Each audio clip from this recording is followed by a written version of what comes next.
Hello everyone, welcome to this edition of the 6 p.m. primetime newscast on Equinox Television, live from our headquarters in Cameroon's economic capital, Douala. I am Bablet Jonathan. In our top stories, despite the efforts of the Cameroon government and calls for dialogue and a ceasefire from within and without, the situation has continued deepening in the two Anglophone regions of the country. In this newscast, we shall bring to you latest news streaming in from the northwest and southwest regions of the country. We shall equally take you to Batibo in the Momo Division, northwest region of the country, one of the localities highly affected by the crisis. We shall show you how life has taken a bitter twist in Batibo like elsewhere in the two Anglophone regions of the country. And in sports, the last hope of the African continent, Senegal, booted out of the ongoing 2018 FIFA World Cup in Russia. The Teranga Lions of Senegal lost in their last encounter against Colombia 0-1. That was earlier today. Those were top stories.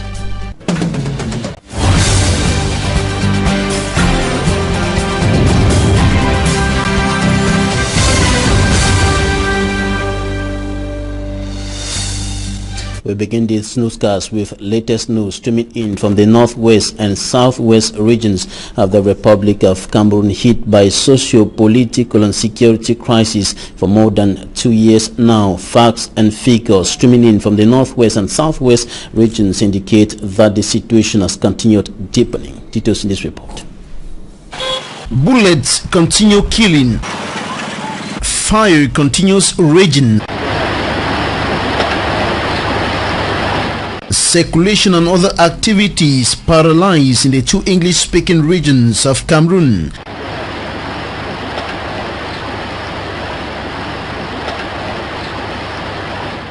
The last gun battle left several police officers and a separatist fighter killed in Wedikum in the northwest region, and since the deadly confrontation, the Bamenda-Mamfe road has remained blocked.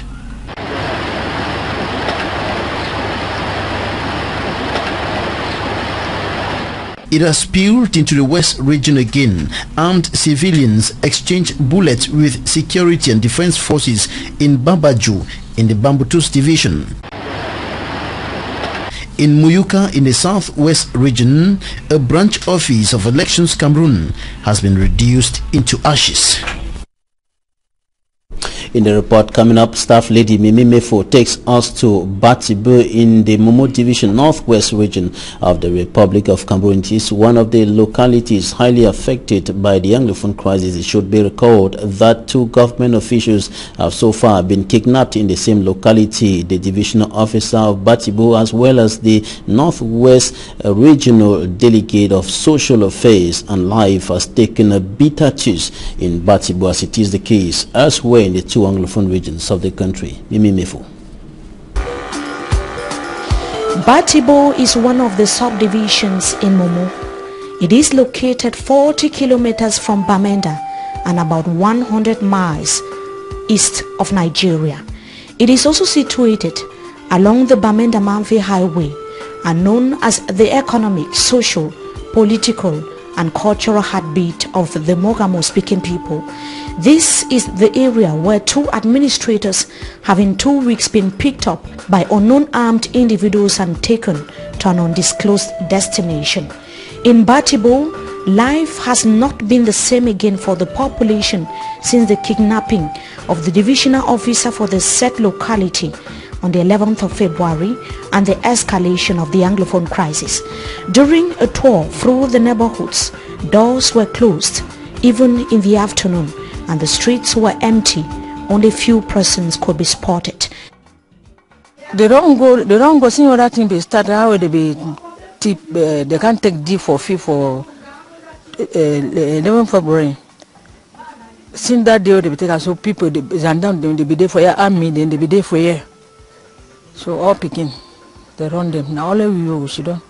So she don't. So we no do we. This grandmother explains that her son fled the village for safety.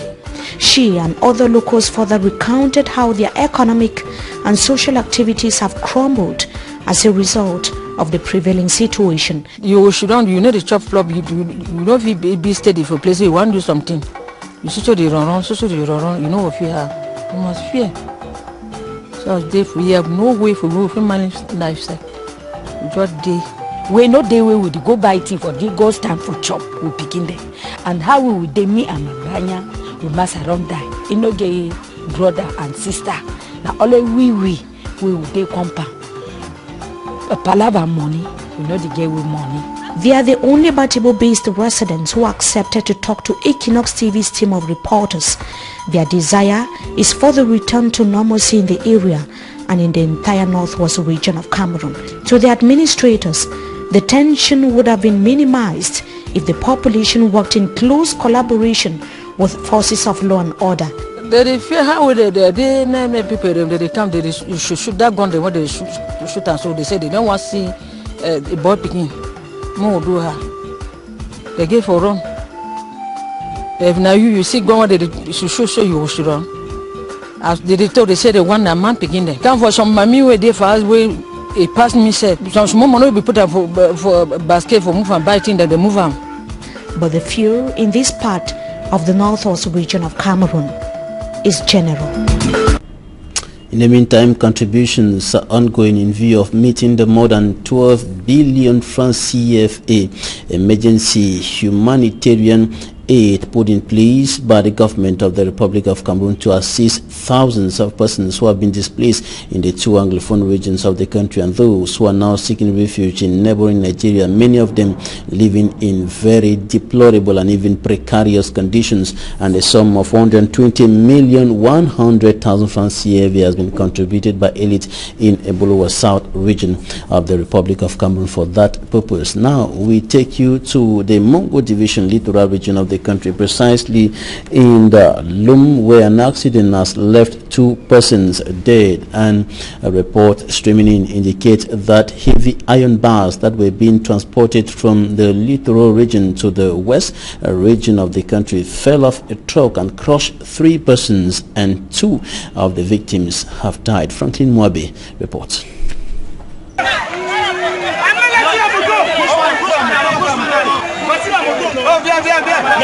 It was about 10 p.m. when this heavy-duty truck transporting scrap metal from Douala heading to the west region was asked to stop for checkup by the police officer in Lum, but he refused to do so. A few meters away from the temporary checkpoint, the unbridled scrap metal cut loose and fell on a commercial motorbike having on board 2 women and the rider.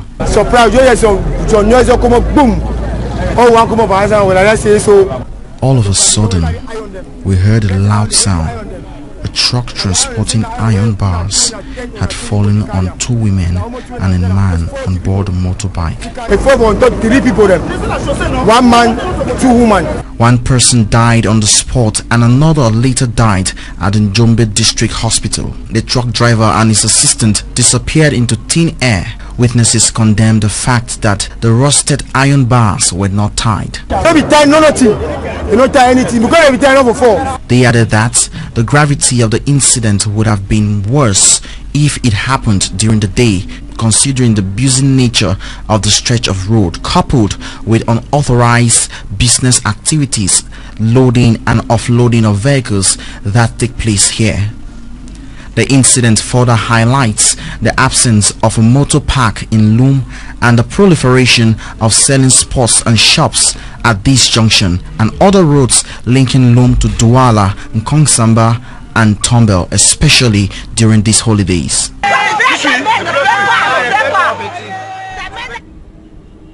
Members of Cameroon's lower house of parliament are currently examining the bill on the extension of their mandate for 1 year. The bill was tabled in parliament yesterday. Inosenazi files in details.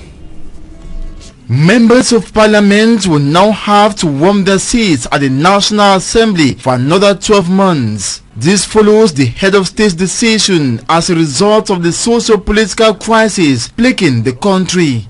Defending the prolongation of these mandates, government cites Article 15, Section 4 of the Constitution of 18th January 1996, which stipulates that in case of a severe crisis, the President of the Republic can, after consultation of the Constitutional Council, chambers of the lower and upper houses, demand for the National Assembly to, by a law, take a decision to prolong their mandates and vice versa. The MPs are now mobilizing themselves to serve for another 1 year. This comes after the mandate extension bill was tabled on parliamentary tables at the National Assembly for scrutiny and adoption.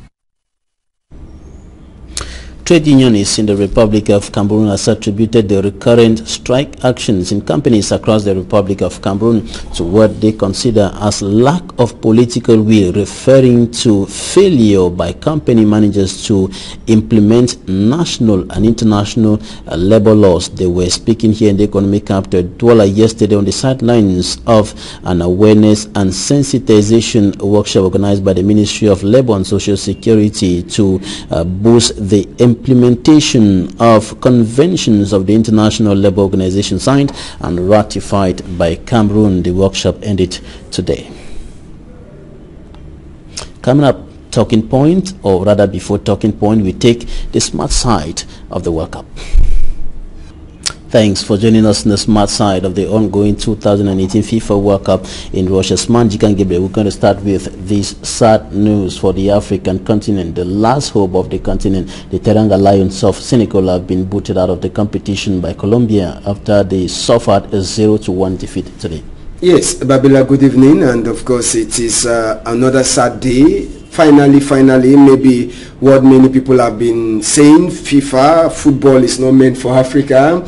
Maybe certainly that adage is moving, because if you look at the abbreviation of FIFA, it seems football is not meant for Africa. But we know Africans do have soccer, and they have soccer players, those who can play the football. Now, Senegal this afternoon was the last hope for the African continent, owing to the fact that they started their game well. First, they had a penalty appeal in the course of that match, and of course we had the video assistants who was also there to check. At the end of the day, nothing. Then we have the outing of James Rodriguez, one of the top players of Colombia, who went out limping during the first segment of the game. Then came in another player, and of course the goal for Senegal that was scored by Mina, that was late in the second half of that encounter, that Jerry Mina scored that goal after a wonderful cross from their counterpart, that it was a corner kick, and Jerry Mina headed in home that goal, the only goal that actually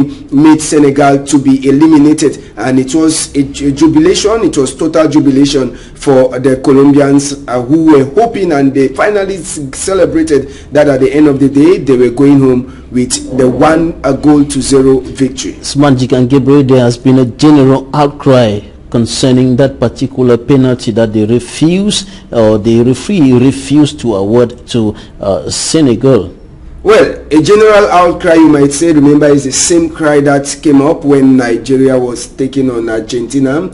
Many people thought they was going to have a penalty for the Super Eagles. That did not come after he went to review everything on the video assistance. And of course, it's the same thing that happened today. The video assistance referee also was there for them to see what actually went wrong. But many people are asking question, why is it that Senegal, that occupied the third spot with 4 points and 0 goal difference, were eliminated from the tournament? The answer is this: the yellow card that was given to one of Senegal's players is the man in is Mbayang, the striker of Senegal. That yellow card caused or brought confusion in the ranks of Senegal, because if Senegal wouldn't have picked up that yellow card, then we might have seen a situation where they might have qualified. But that yellow card made it impossible for them. Now, and despite all these explanations, there are many, as a result of frustration, who see all of this as, being unfair to the African continent. And some have even gone as far as saying that Africa should stop taking part in the World Cup. Well, it is FIFA, and FIFA has always been promoting fair play, but just for us to know that this yellow card was the sixth for Senegal, and Japan had 4. That is what actually removed Senegal from this World Cup. If not of this yellow card, then Senegal would have managed to continue their race in the World Cups, but unfortunately they are gone. So we are going to watch the World Cup, continue to follow up how things are moving up in Russia without an African continent. So all 5, Egypt, Morocco, Tunisia, Nigeria, Senegal now home. So they will be watching the tournament from their televisions back at home. All right, Japan against Poland. Japan against Poland. It was an honor for Poland, but it was a very tough game too. It was well disputed between Japan, the samurais of Japan, and Polish side. At the end of the day, Poland, who had not succeeded in picking up any points in the course of these encounters that have been playing during the group stages, they scored 1 goal, and the 1 goal stayed right up to the end of the game. So Poland beat Japan by 1-0, and of course that's we're going to see how Poland jubilated, because at least they were heading back home with 3 points after having this disappointing results during the first 2 encounters. Now after that, the 2 matches in Group H, this is how the table looks like in the classification table. The classification table of Group H. That is for us to see the classification table. Thanks to the victory of Colombia, Colombia went top with 6 points. Japan 4 points, just like Senegal. But as I told you, so many yellow cards for Senegal pushed them out of the competition. Poland ended at the 4th place with 3 points. So it is all over for all African countries. We are now hoping to see what is going to happen after the elimination of defending champions Germany yesterday. And just for us to know that Babila, another African team, will be playing this evening. But again, it's just for honors, as we know so well. It's just for honors. So Tunisia will be taking on Panama this evening. And the picture we got for you this evening is the head coach of Tunisia, who is none other than Nabil Malloul, who himself was acting in the place of a goalkeeper, because all the 2 reserve goalkeepers that he's having, all of them are injured. So this evening, Tunisia will go to the pitch with 1 goalkeeper. So if anything happens to the goalkeeper of Tunisia this evening, then let's forget. Maybe we don't know if it is the coach. And I want to tell you, Tunisia actually applied to Egypt, to FIFA, for them to give them especially some specific special how can I put it, a special order, for them to get a foot goalkeeper, but FIFA refused. Remember, the match is just for honor. That is why you see Nabil Malloul himself being the goalkeeper in their training session this evening. Now, right, England and Belgium head to head. England Belgium is the other match I'll be having this evening. Head to head, it is a match that nobody will want to talk about. Now we have head to head, all internationals included. England, Belgium, you might see England has beaten Belgium on 15 occasions. Belgium managed just 2 wins against England and 4 draws among the 2 of them. So this evening we are going to have a crunch encounter between the 2. Now Babila was telling you earlier on yesterday that the game is very, very peculiar, because this game also is going to decide the person who is going to be on top of that group. Should England pick up a yellow card, then there are going to be some ballot draws. So let us look at the top strikers. Unfortunately, we have bad news that Romelu Lukaku might not be fit after an injury he had, but these are the top strikers this far in the World Cup. Harry Kane with 5 goals against 4 goals for Romelu Lukaku, but in terms of shot, Harry Kane is 1 shot above Romelu Lukaku. But just to know that these are the situation he has scored so far: 2 penalties, and 1 of his goals is with the head, just like Romelu Lukaku, and 74 passes already completed by Harry Kane, and 69 passes already completed by Romelu Lukaku will be out. And in terms of distance covered this far, we have Harry Kane with 14,835 and 13,126 for Romelu Lukaku. Now, World Cup diplomacy. The World Cup is not only played on the pitch. This afternoon we captured this picture particularly for our audience. That is the Belgian Prime Minister Charles Michel, who was giving Theresa May of UK, the jersey of Belgium. Now, the football is being played on the pitch, but back on the diplomacy table, there is football too. There's also football, yes, there is football on the diplomacy table. Now, photo fixtures. Now, we have the fixtures of the last matches this evening. For us to complete this evening, the fixtures, we already have the Japan, Poland, Senegal, Colombia is off. This evening, very soon, in some few minutes time, Moldova, the Moldova Arena, we shall have the likes of Panama to take on Tunisia. At the same time, at the Kingrad Stadium, England versus Belgium, that match is going to be decided. There is a decider because we are going to know who tops that group. But in the case where England picks up another yellow card, for now, England, they have a total of 2 yellow cards and Belgium has 3. So if England should pick another yellow card, then and the match ends in a draw, they are going to toast, or as we say, they are going to make some draw for us to know who is going to top that group in at the World Cup. So that is the situation. We wrap up this smart side of the World Cup with the knockout stage. The knockout stages, the fixtures, we already know them. We have Uruguay, Portugal, France, Argentina, Brazil versus Mexico, and at the other end we have Spain, Russia, Croatia versus Denmark, Sweden versus Switzerland, and now we are waiting. Japan is waiting for its opponent, just like Colombia that will be waiting for its opponent. Thanks, Smart Jikan Gabriel. That was the smart side of the World Cup. Coming up next, Talking Point. Stay with us.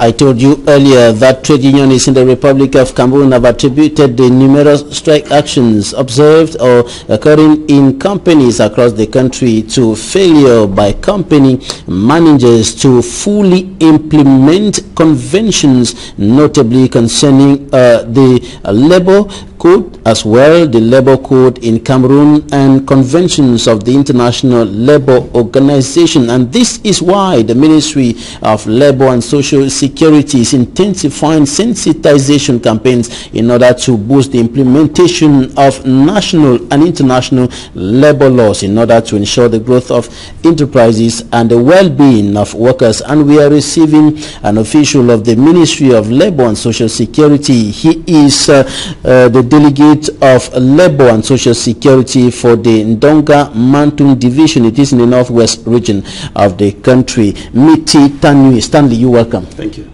Now, talking about the implementation of labor laws, national and international labor laws, it has been observed that this is still not working well, so to speak, in Cameroon, and that is why we have so many strike actions here and there in companies across the country. Yes, the implementation of these ratified agreements, the international instruments, is having a lot of issues. Firstly, we have noticed that it's because it is not yet known by so many users of these instruments. They don't know it, and they don't know how to apply it.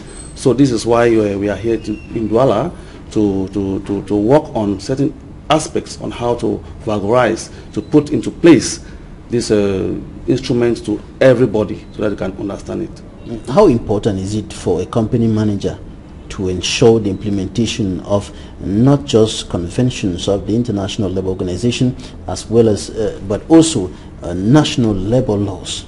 How important is it for his company? It is very important for him because he is a businessman in the first place, and these instruments are put in place so that he should have his business strategies, program his business strategies, so that he should not have failures.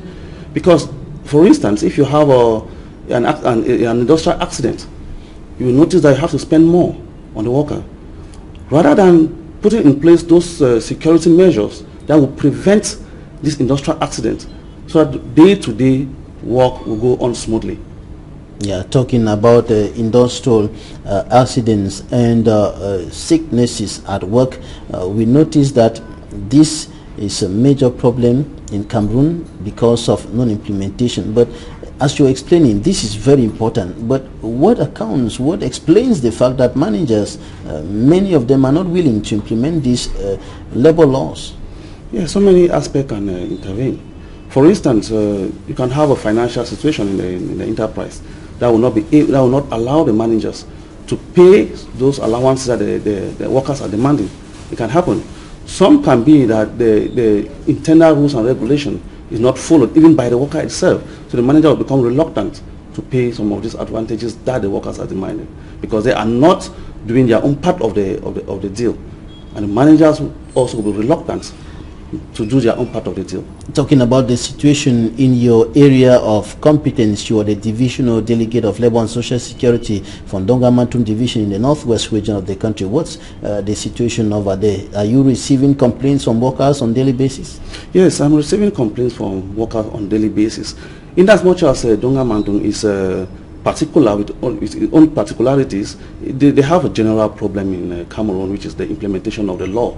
We have noticed, we are at the Ministry of Labour have noticed that most of them don't know the law. I bet you the Labour Code is one of the simplest law.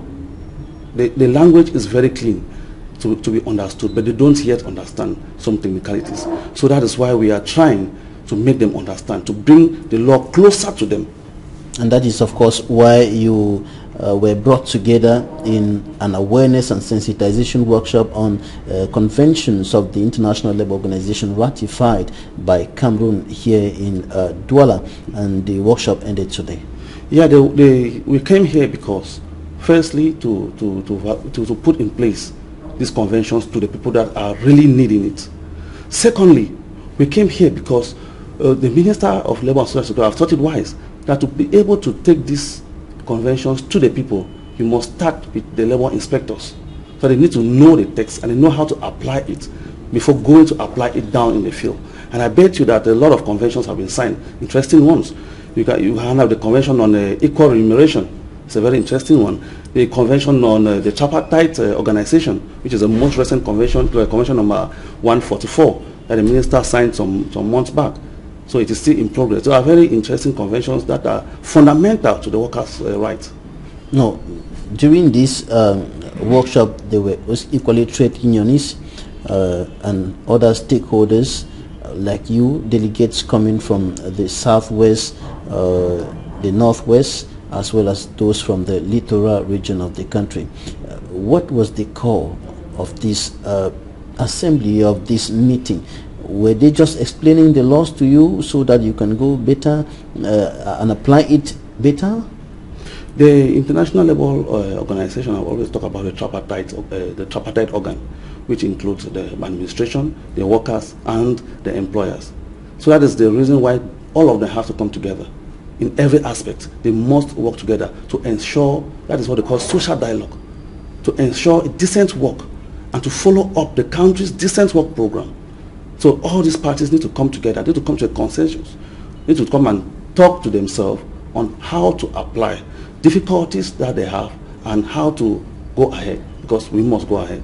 Now, Cameroonians are tired of meetings, seminars, workshops, because often than not, they yield little or no fruits. Well, it depends on the kind of seminar you're talking about. If it is a seminar to do any kind of a thing, then if it's strategic seminars like this, I think it's very important, because you must not go to a formal institution to learn. There are other organs that are put in place to come and empower yourself to share experiences. But the problem is that people are empowered every now and then in seminars, in workshops. People are educated, people are sensitized, people are schooled on a lot of things, but the problem is implementation.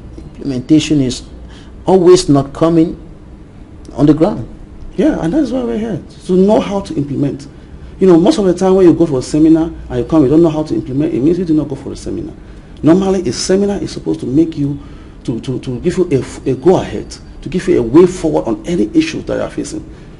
A seminar is supposed to empower you, to make you correct some errors, and give you the next vision of whatever you are doing. And during that seminar, which ended today, some trade unionists who were equally taking part in the workshop told us that this initiative of bringing people together to sensitize them, to raise awareness on conventions like these will yield little or no fruit without a corresponding political will. The political will is there. Slowly but surely, they will see the implementation. Because this problem is also witnessed in public as well as private companies. Yeah, that's why you say it is a problem. That's why an alert has been made. So when an alert is made, resolutions will be taken. And those resolutions will follow up not only by the government, I bet you. The trade union has a very important role to play because they are partners in social dialogue. The trade unions of the employers and the trade unions of the workers, they are partners to the government in this issue. So it is not a one-sided thing that you think that this meeting will not yield fruit. So if all the parties, the Chicago representatives were there, they were there, if all the parties put in their efforts and decide that it will work, it will work. That is the very first important step that everybody needs to understand. If after this meeting, the representative of the trade union and the representative of the government, the representative of the workers association and that of the employers association, they need to sit again to say, okay, after this conference, what did we learn? How do we go about it? You need to start teaching other people, going from one employment avenue to another, to explain this to them. We have also discovered that it is because these workers, they don't know procedures. So one of the resolutions that will be taken is that we will try to make flyers on very important aspects of labor administration and paste it at each and every working environment, now, so that people will understand it. Now, workers who are listening to us now, before we go, will be expecting to know what is going to change after this seminar, after this workshop, as far as the problems, notably poor working conditions, low pay, non-payment of salaries, non-respect of contract terms are concerned. Yeah, they're going to enjoy a lot from it. Firstly, they will be able to know now that a seminar of this kind of this magnitude have taken place. So they are expecting those social partners to go down to the field to them and explain it to them that the importance of a contract of employment does not only end when it's signed. It comes with a lot of obligations and a lot of rights. So the part of the employer and the employee. So when you are executing your contract of employment, there are certain things that you need to do. There are certain things that you need to put in for the employer to have another obligation to do his own part of the deal. Because when an working environment is not tidy, it's not decent. When you come to work, you live with injuries. That's a problem. That is a problem because the employer needs to take charge of those issues. And when you come to work, you don't lazy around. You need to be productive. You see, it's a two-way thing. You need to be productive for the employer to be able to pay you, because the employer needs to make money to pay you. So it's a two-way issue. The government is there to watch, to look, and to interpret the laws for you people. Thanks very much, Miti Tanyu Stanley. You are the Divisional Delegate of Labour and Social Security for the Ndonga Mantum Division in Northwest Region of Cameroon. Thanks for coming. Thank you very much. Thanks, ladies and gentlemen, for staying with us. That's it for this edition of the news. Goodbye.